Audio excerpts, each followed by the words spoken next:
नमस्कार, मैं हूँ आनंद और आप हैं जॉइन फॉर एजुकेशन के लाइव क्लास में। आज के लाइव क्लास में मेरे साथ हैं। बताइए कौन है आप? My name is Dhaya Kumar Soni. Location?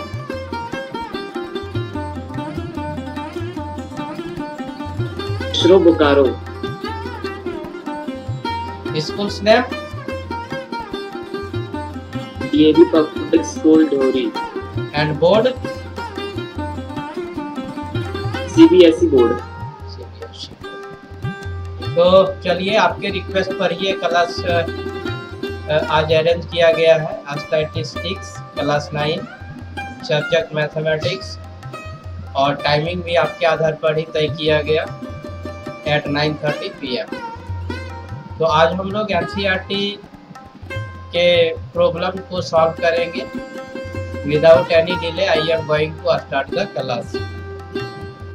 Now I am going to start the class and read the question number 1. Okay, sir. Give 5 examples of data that you can collect from day-to-day life. So in this question ask us, इस question में हम लोगों को पूछा जा रहा है कि आप 5 एग्जाम्पल्स इसमें दीजिए, और जिससे हम लोग डे टू डे लाइफ का डाटा या जो हिंदी में अगर बोले तो आंकड़ा, तो it is not necessary to know what is the Hindi meaning of the data, because our medium of instruction is English. हमारा मीडियम ऑफ इंस्ट्रक्शन इंग्लिश है, इसलिए हमको डाटा का हिंदी मीनिंग क्या होता है ये जानना ज़रूरी नहीं है। अगर जान भी लेते हैं तो एक एक्स्ट्रा आइडिया आ जाएगा। तो आंसर इज हियर, यहाँ पर आंसर है। तो read the first answer. Okay, sir. In our day-to-day life, we can collect the following data. First, number of females per 1,000 males in various states of our country. Second, weights of students of our class. Third, production of wheat in the last 10 years in our country. Fourth, number of plants in our locality. 5, rainfall in our city in the last 10 years. So in this question ask us 5 examples and 5 examples are listed here. यहाँ पर 5 examples को listed कर दिया गया है। इस तरह से बहुत सारे एग्जाम्पल्स हो सकते हैं। तो let's see the next question. So next question is here, read the next question. Yes, sir. Classify the data in question 1 above as primary or secondary data. तो बोलता है कि क्लासीफाई कर दीजिए क्वेश्चन नंबर 1 को एज प्राइमरी और secondary data. तो to classify the above examples into primary और secondary data, it is necessary to know what is the primary data and what is the secondary data. तो बोलता है कि ऊपर के क्वेश्चन जो आपका जो 5 क्वेश्चन में जो 5 एग्जांपल्स आप दिए हुए हैं, उन एग्जांपल्स को आप प्राइमरी और सेकेंडरी डाटा में क्लासीफाई कर दीजिए कि कौन सा प्राइमरी डाटा है और कौन सा सेकेंडरी डाटा है। तो हम कब इसको कर सकते हैं? जब मेरे पास आइडिया होगा प्राइमरी और सेकेंडरी डाटा का। तो let's read the answer of the question number 2। Yes, sir. Then read. Yes, sir. Okay, sir. The information which is collected by the investigator himself with a definite objective in his mind is called as primary data, whereas when the information is gathered from a source which already had the information stored, it is called as secondary data. It can be observed that the data in 1, 3 and 5 is secondary data and the data is 2 and 4 is primary data. So in question number 1 have 5 examples and these examples are classified into primary or secondary data. As per the definition of the primary or secondary data, question number data of question number 1, 3, 5 is secondary and 2 and 4 are primary data. As well as ये तो मतलब question number 1 to 5 को secondary और primary data में classify कर दिए। इसके साथ साथ आंसर आपको ये भी क्लियर कर रहा है कि what is the primary data and what is the secondary data. Actually में first of all we want to know what is the data. तो when we collect some information then this is known as the data. जब हम कोई information को collect करते हैं तो इस इंफॉर्मेशन को ही हम लोग डाटा बोलते हैं।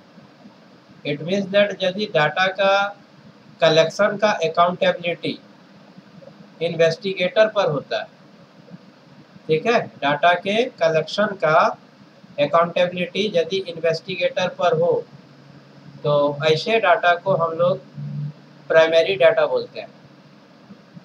लेकिन यदि कलेक्शन ऑफ डाटा का अकाउंटेबिलिटी इन्वेस्टिगेटर पर ना हो तो ऐसे डाटा को हम सेकेंडरी डाटा बोलते हैं।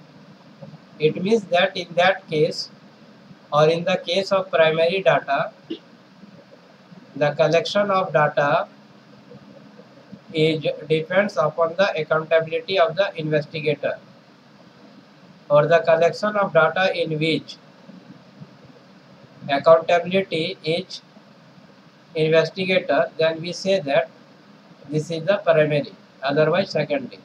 मतलब जो डाटा हम लोग कलेक्ट करते हैं तो यदि इसका उत्तरदायित्व अन्वेषक, इन्वेस्टिगेटर को हिंदी में अन्वेषक बोला जाता है। फिर मैं यहाँ बोलूँगा कि हम अंग्रेजी माध्यम के विद्यार्थी हैं, इसलिए हमको इसका हिंदी का मीनिंग जानने की ज़रूरत नहीं है।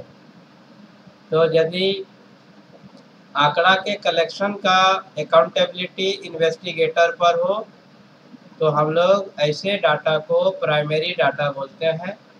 यदि आंकड़ा के या डाटा के कलेक्शन का अकाउंटेबिलिटी इन्वेस्टिगेटर पर ना हो तो ऐसे डाटा को हम सेकेंडरी डाटा बोलते हैं। Okay, any problem to understand primary और सेकेंडरी डाटा? एक में इन्वेस्टिगेटर अकाउंटेबल है और एक में इन्वेस्टिगेटर अकाउंटेबल नहीं है। जिसमें अकाउंटेबल है वो प्राइमरी है नहीं है, और जिसमें अकाउंटेबल नहीं है वो सेकेंडरी है। कोई दिक्कत है क्या समझने में?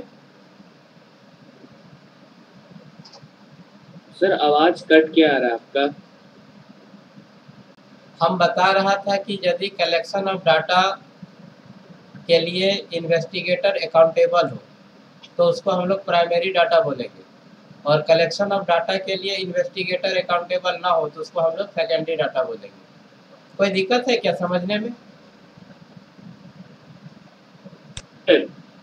Have you any problem to understand primary and secondary data? No sir. चलिए, there is no problem. Then let's see the next question.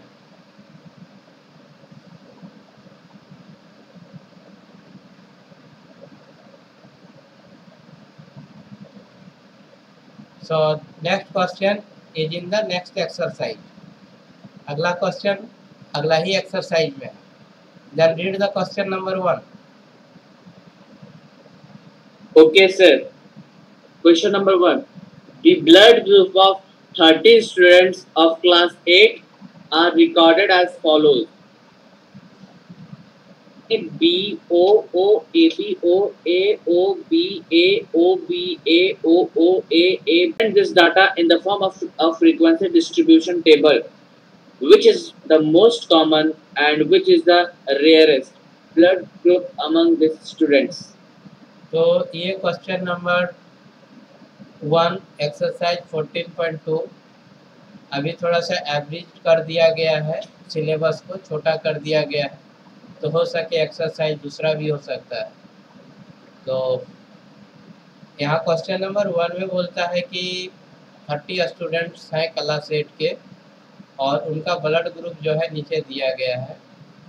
तो यहाँ बोल रहा है कि एक फ्रीक्वेंसी डिस्ट्रीब्यूशन टेबल आप रिप्रेजेंट कीजिए जिसमें ये which is the most common and which is the rarest blood group among the student. तो most common it means that जिसका संख्या ज़्यादा हो जाएगा मोस्ट कॉमन हो जाएगा, और जिसका संख्या कम हो जाएगा जिस ब्लड ग्रुप का वो रेयरेस्ट हो जाएगा। तो let's see the solution. Solution is here. पहले ही पीडीएफ यहाँ तैयार कर दिया गया है सॉल्यूशन का। तो नो रीड सॉल्यूशन और answer Okay, sir. of this question.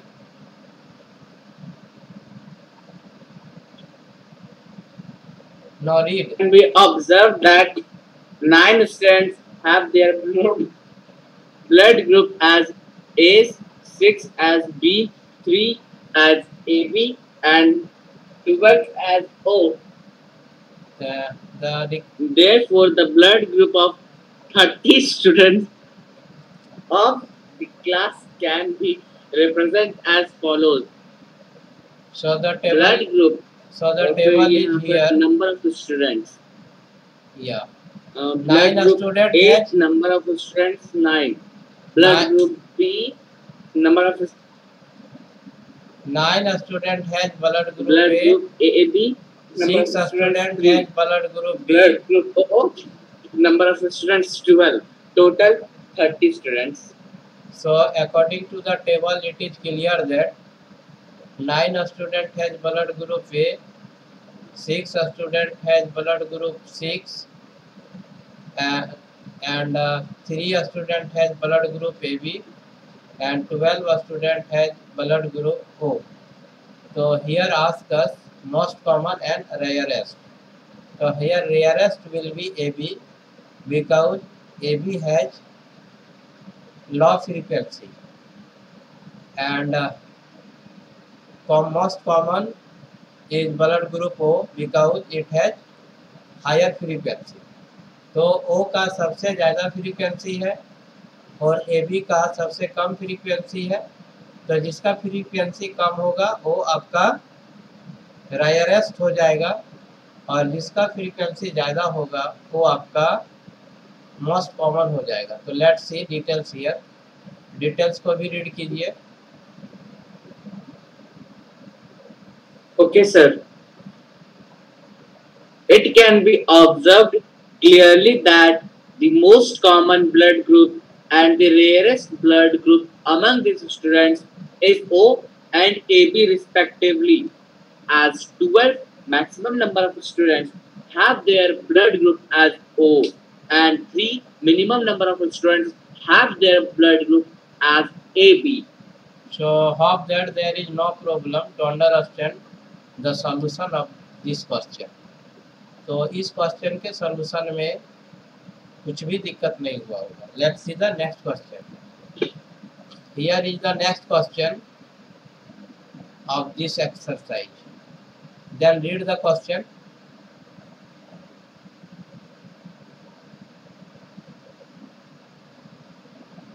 Mr. Okay, sir.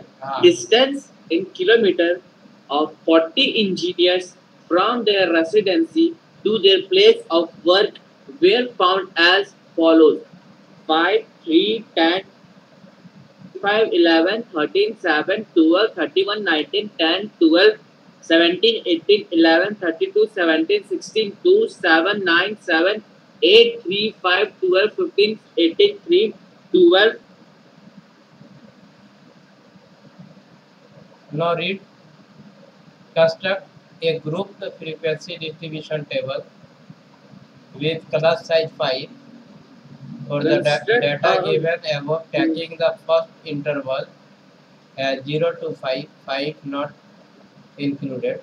What main feature do you observe from the tabular representation? So let's see the answer of this question.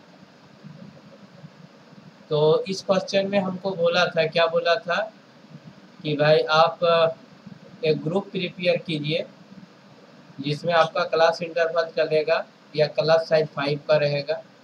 तो पहला class interval आपका 0 to 5 हो जाएगा। Let's see है 0 to 5। फिर दूसरा आपका हो जाएगा 5 to 10, एंड इसी तरह से चलते चलते लास्ट वाला हो जाएगा 30 to 35।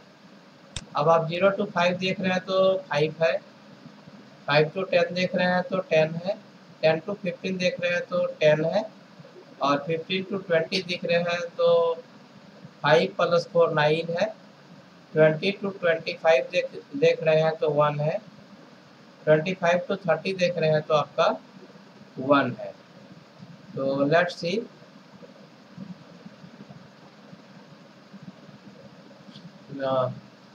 इसका बोला है कि आप frequency distribution table can be constructed as below. इस तरह से आपका फ्रीक्वेंसी डिस्ट्रीब्यूशन टेबल कंस्ट्रक्ट हो जाएगा। Have you any problem Dhairya? No sir. चलिए, there is no problem. Let's see the next question. This is the question number 3. Now read the question number 3. Okay, sir. The relative humidity in percentage of a certain city for a month of 30 days was as follows: 98.1, 98.6, 99.2, 90.3, 86. Construct a group frequency distribution table with classes 84 to 86, 86 to 88. Second, which month or season do you think this data is about? Third, what is the range of this data? तो हमारा इस question में पूछ रहा है कि आप एक ग्रुप फ्रीक्वेंसी डिस्ट्रीब्यूशन टेबल जो है कंस्ट्रक्ट कर दीजिए, जिसका क्लास इंटरवल होगा 84, 86, 86, 88। फिर बोलता है कि विच मंथ और season do you think this data is about. फिर आपका लास्ट बोलता है what is the range of the data. तो let's see the solution of this question is here. Now read the question और read the answer of this question. Yes, sir. Then read.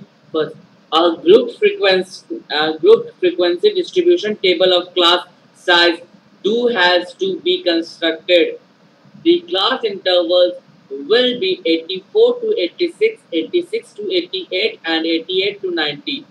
By observing the data given below, the required table can be constructed as follows: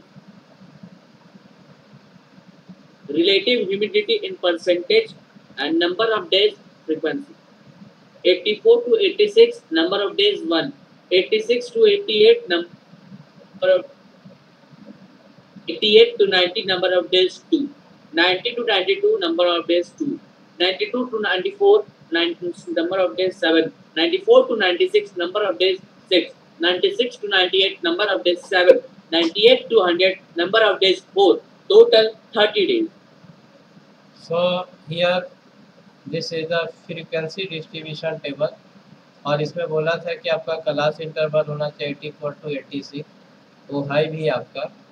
और फिर number of days को यहाँ पर देखिए, इस तरह से हम लोग काउंटिंग कर सकते हैं। जैसे पहला वाला है आपका 98.1, तो देखेंगे 98.1 कहाँ पर जाएगा, तो आपका 98.1 आपका लास्ट वाला में आएगा।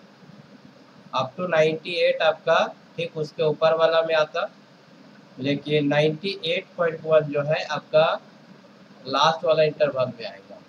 तो उसको हम लोग एक समझ लेंगे और इस तरह से हम लोग कंटिन्यू रखेंगे। Let's see the next question and read the question number 4. Any one of you, आप में से कोई भी Okay, sir. Ji.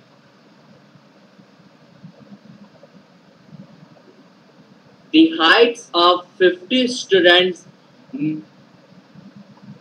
nearest centimeters have been found to be as follows: 150, 154, 165, 168, 161, 154, 162, 150, 151, 164, 171, 162, 167, 168, 159, 158, 153, 154, 159, 159. First, represent the data given above by a group frequency distribution table taking the class interval as 160 to 165, 165 to 170, etc. Second, what can you conclude about their heights from the table? So question number 4 has two subsection. एक ये question number 4 का दो sub section है। पहला में बोल रहा है कि आप एक grouped frequency distribution table prepare कीजिए, जिसमें कुछ क्लास इंटरवल भी दे दिया गया है, जैसे 160 to 165, 165 to 170। दूसरा क्वेश्चन में आपको बोल रहा है what can you conclude about their height from table, मतलब इनके हाइट के बारे में आप क्या कंक्लूड कर सकते हैं। तो let's C solution of the question number 4। Now read the question number 4। धैर्य।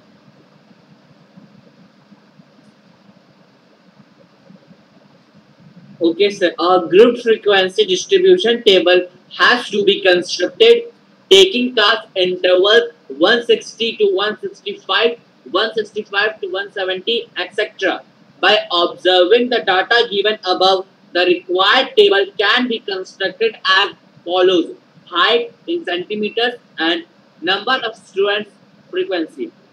150 to 155 number of students 12. 155 to 160 number of 160 to 165 number of students 165 to 170 number of students 10, 170 to 175 number of students 5, total 50। तो आपका question number 4 के word में बोला था कि आप एक frequency grouped frequency distribution table जो है आप प्रिपेयर कीजिए या कंस्ट्रक्ट कीजिए। ये देखिए हम लोग कर दिए इसको, और करने के बाद फिर दूसरा में हम लोग को पूछा है it can be conclude that more than 50% of the student are shorter than. तो आपका मोर देन 50%, तो यहाँ 50 का मोर देन 50% क्या हो जाएगा? 25 या 25 से क्या होगा? ज़्यादा होगा सर। चलिए, तो इट मीन दैट यहाँ बोल रहा है 165 सेंटीमीटर, तो 165 सेंटीमीटर यहाँ पर आ जाएगा। 165 टू 170 वाला, तो यहाँ बोलता है it can be conclude that more than 50% of the student are shorter than 165। तो कहता है कि कंक्लूड दैट मोर देन मतलब 50% से ज़्यादा क्या है? 65 से शॉर्टर। तो 65 से शॉर्टर आपका यहाँ से शुरू हो जाएगा, तो आपका 14 और 9 कितना हो जाएगा? Now take the last question of this class. Read the question number 5.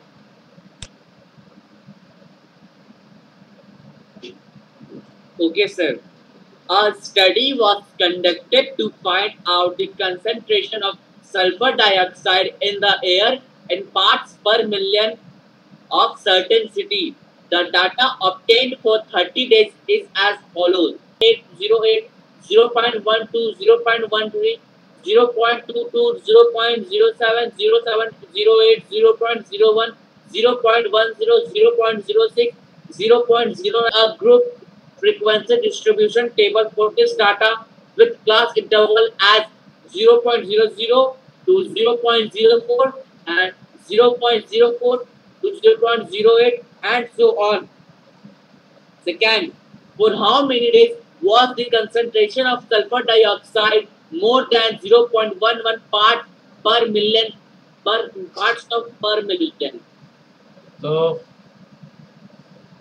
second part of the question number 5 is for how many days was the concentration of sulfur dioxide more than 0.11 parts per million. Let's see the solution of the question number 5 to 1. 5 to 1 का solution यहाँ देख लीजिए। तो जो निर्देश दिया गया था उसी के आधार पर यहाँ पर इस ग्रुप फ्रीक्वेंसी डिस्ट्रीब्यूशन टेबल को यहाँ पर कंस्ट्रक्ट कर दिया गया। Let's see the second part of this question. Required number of days will be 2 plus 4 plus 2. 2 plus 4 plus 2. So this is